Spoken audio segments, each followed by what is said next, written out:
Hello everyone, welcome to this video. In this video, we're going to understand basic computer instructions of a general computer.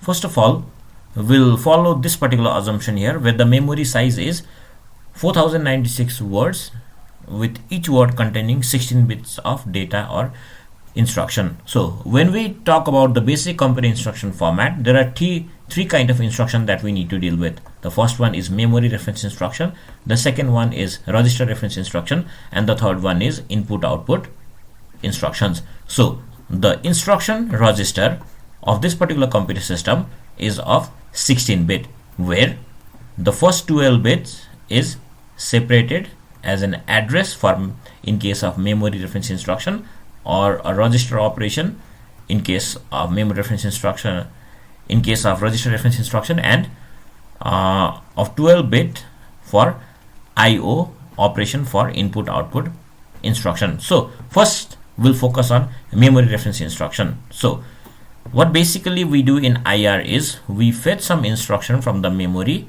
into the instruction register.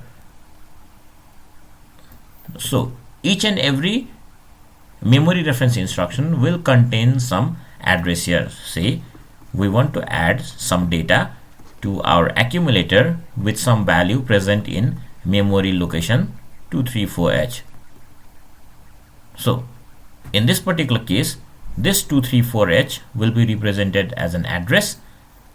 This add will be represented as our accumulator, and then there is a mode bit which I'll talk about later on. So if we see here, the first 12 bits are represented as an address in case of memory reference instruction. Why exactly 12 bit? Because if we look at our memory size, there are 4096 unique address spaces present in the memory, meaning that our memory has 4096 unique cells. Now if I want to provide unique identifier to all of these 4096 unique address spaces, I'll need at least 12 bit. So the address of the memory reference instruction is represented in 12 bits. Now the remaining out of the remaining 4 bit, the 3 bit is used for opcode, meaning there are 2 to the power 3 8 possible instructions for opcode. But if we see at the register reference and input output reference instructions here, the bit 12 to 14 combination is actually fixed for these two. So 111 is fixed for these two. If we look at the opcode combination again, the opcode combination can go from 000 to 111, and then here total 8 possible combinations. But if we've already fixed 111 for register reference and input output reference, that leaves us with 7 possible combinations in the or for the memory reference instruction, which means there are actually 7 different operations that we can perform, 7 different operations that we can include in our memory reference instruction. The I bit here is actually used for effective address calculation,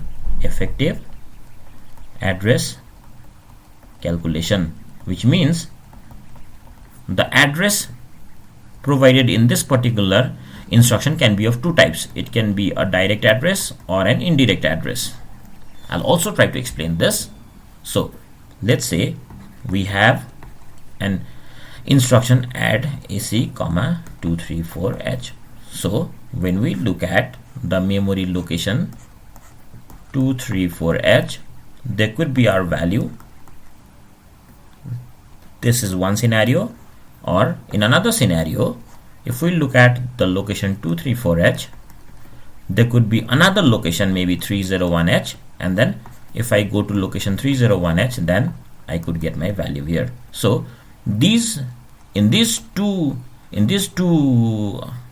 different approaches, what we see is that in case of the first approach, the address in the memory location directly points to the desired value that we want. But in the second case, the address to the memory location actually points to another memory location where the actual value is present. So in this case 234 becomes a direct address, while in this case 234 becomes an indirect address, and this particular thing is denoted by the mode bit I here. So for direct address the value of I is always 0, and for indirect address the value of I is always 1.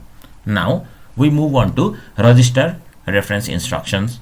So if we see both of these register reference and input output instructions, we see that we have a common combination of 1 1 1 here. So how does the computer differentiate among these two instructions? Again, it is done using the mode bit. If the combination of 12th, 13th and 14th bit is 1 1 1, and then we have a mode bit or I bit at 0, then we call this as a register reference instruction.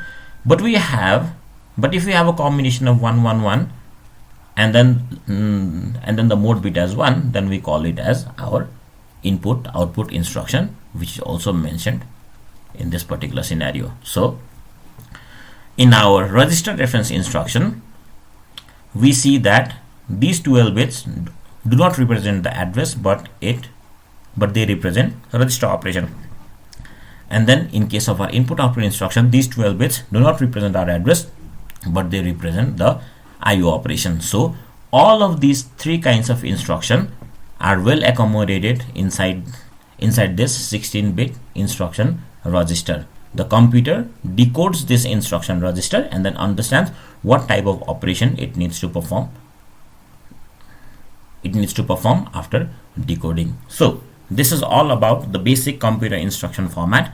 I hope the concept is clear to you. If you have any confusion, do comment down below and I'll try to address your problem. In the upcoming video, we'll come up with something new. So stay tuned. If you liked our content, please like the video, share it with your friends, and then do subscribe to the channel. I'll see you in the upcoming video. Thank you.